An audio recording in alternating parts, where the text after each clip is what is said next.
many new features, blocks and mobs introduced. I'm going to tell you all about it, so let's start off with the 2 new mobs that got added. First one is a camel, which looks like this. Camels are rideable the same way horses are and can fit up to 2 players at once.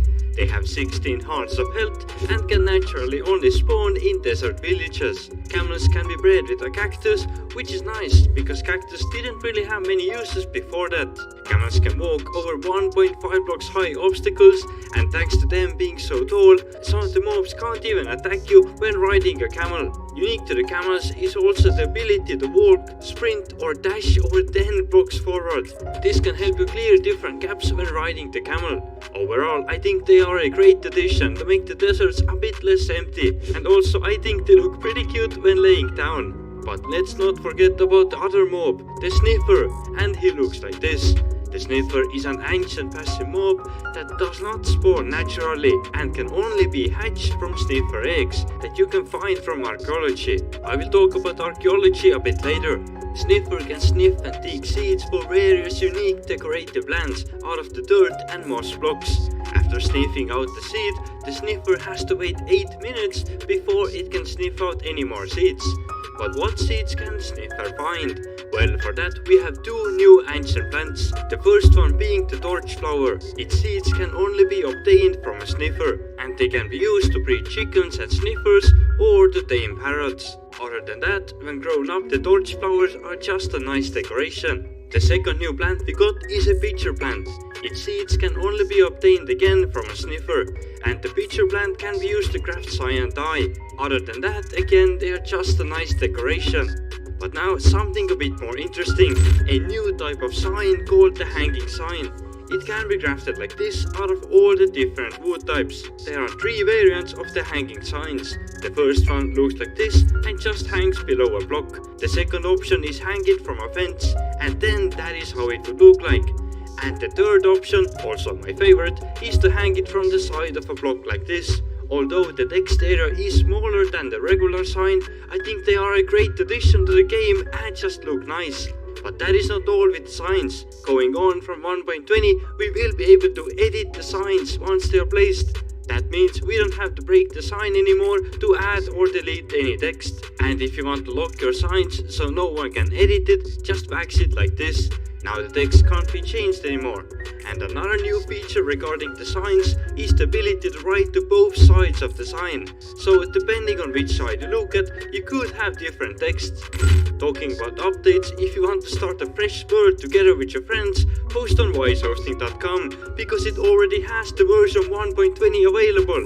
I also have to mention we have 1-click install for mods, plugins and even mod packs. If you're still not sold, use code Schalker and get 20% off on your server's first month at wisehosting.com. Anyway, let's get back to the video. And now the bamboo. Until now, pretty much the only use for bamboo was to make scaffoldings, but this has changed. Now in 1.20, we are able to craft the bamboo wood. This is a new type of wood that looks like this. Here is also every item you can craft from the blanks. But that's not all, we also got the new bamboo related block called bamboo mosaic. You can use this to create new blocks, slabs or stairs. And I'm happy that Mojang didn't go the easy way of just adding a new wood type. We got the new unique block as well, and I think it is perfect for building floors. Another interesting change is the bamboo boat, or should I say a raft, because that's what it's actually called. It's the bamboo variation of a boat, and I really like it. It adds something new to the boat collection that has always looked the same. Talking about variation, we also got a pretty unique new biome that is called Cherry Grove. This biome consists of mainly cherry trees and pink petals found on the ground, which is also a new item in the game. This biome looks pretty nice, and I really like the particles that these leaves give off. It's like it's always falling petals.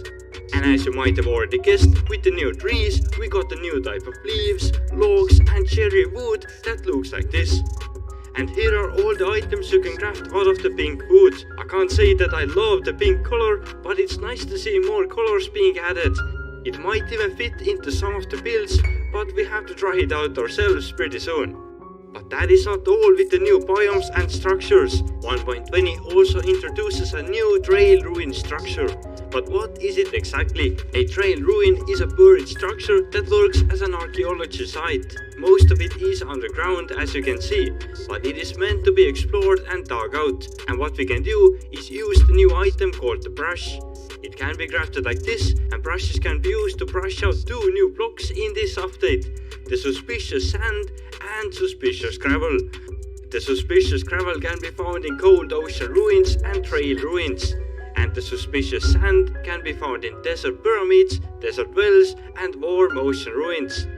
To brush out the loot, just use a brush and hold down the right click, and in return you will get an item out of it, coming from one of the loot tables, depending on where the suspicious sand or gravel is generated. And one of the new items you can get this way are the new pottery shards. There are 20 different shards in the game, each one with a unique texture. Using these shards, we can craft another new block called the decorated pot. Just use 4 of these shards in a crafting table like this. You can also use different shards, making each side of the pot unique. And if you don't happen to have 4 shards, you can replace them with bricks as well. Then the brick sides will just be completely empty. The pots don't really have any use at the moment, but what I found out that you can place a flower pot on top and place a flower in there to make it look like there is actually something in the pot. What also got an upgrade is the smithing table. As you can see, it now has 3 input slots instead of the 2 we used to have before. And if you want to upgrade your diamond items to netherite, you need 1 netherite upgrade smithing template, the armor or tool piece, and 1 netherite ingot. This smithing template can be found in a bastion remnant. Although there is only 1 smithing template that can be used for upgrading your tools, there are many more which can be used for armor trim. This is another big update which I really like, since there are 16 different armor trim smithing templates, and each of those templates can be used for any armor, from leather up to the netherite armor. And that's not all. When applying the armor trim template, you can choose what color of armor trim you want by adding any of these 10 available ingots or crystals. Emerald gets a green, gold for yellow, amethyst shards for purple, and so on. Out of the 17 smithing templates, 12 of them can be found from all kinds of structures, and here you can see them exactly. Then 4 of the templates can be found inside the suspicious gravel, and there is the final template which you get from killing the Elder Guardian, having a 20% chance of happening to get the dyed armor trim smithing template. The smithing templates can't be crafted, but once you find one, you can duplicate it by using 7 diamonds and a matching block that depends on the smithing template. For example, even the netherite upgrade smithing template can be duplicated using netherrack. Finally, me and Robin can have our own separately customized player armor, and I really like this. But there is also this new item, the piglin head, that can be obtained by killing the piglin with a charged creeper. I know this is kinda challenging, but that is what makes this head special. There are now a total of 6 types of heads that you can obtain, and they just also got a new use. Placing a head on top of the note block will play a matching sound. Have a listen. That is really spooky, and this works for all the mob heads. Here is zombie, skeleton, wither skeleton, piglin, and even ender dragon. I can only imagine how easy it is to troll your friends with this new update and a couple mob heads. There also is a new bookshelf, the chiseled bookshelf, which looks like this. This can hold books, book and quills, written books and enchanted books. And you can even use hoppers to input and output books from the bookshelf. This is not the practical way to store a lot of enchanted books, but a cool way to make yourself a library. We also got the new music disc called Relic, which can be found in the suspicious gravel. The sculpt sensor also got the new variant, the calibrated sculpt sensor. This can be crafted by adding 3 amethyst shards to the sculpt sensor. It now detects specific sounds and outputs a redstone signal depending on what was detected. You can also filter out and make it detect only one type of sound. I also have to mention that finally you can recolor your existing beds, carpets and wool blocks from one color to another. You no longer need to start from the white color item. But when launching Minecraft you might notice something as well. the app icon itself is changed.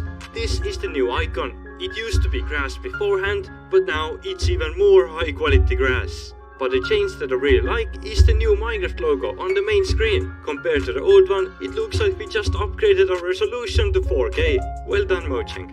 And the world creation tab is also new and upgraded. This will definitely take me some time to get used to.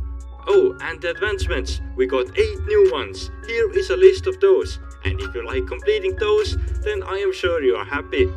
But something really odd happened in the 1.20 update as well. They fixed some bugs that are in the number codes of low 1000. For reference, the current bug tracker is at number 263,000. But what did Mojang fix? Bug 180. When reaching the other side of the nether portal, the animation plays forever. But this seems so normal to me. But look at it now. In the new Minecraft 1.20, the animation just stops. This is so crazy to see. And then bug 1133. The player experiences the effect of the block that is under the center of the player. For example, falling on the side of the slime block would get you killed.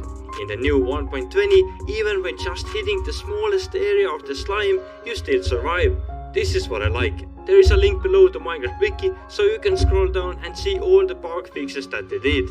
But now, get all of your friends to a server that you bought from wisehosting.com and have fun exploring everything new in 1.20. Thanks for watching, bye!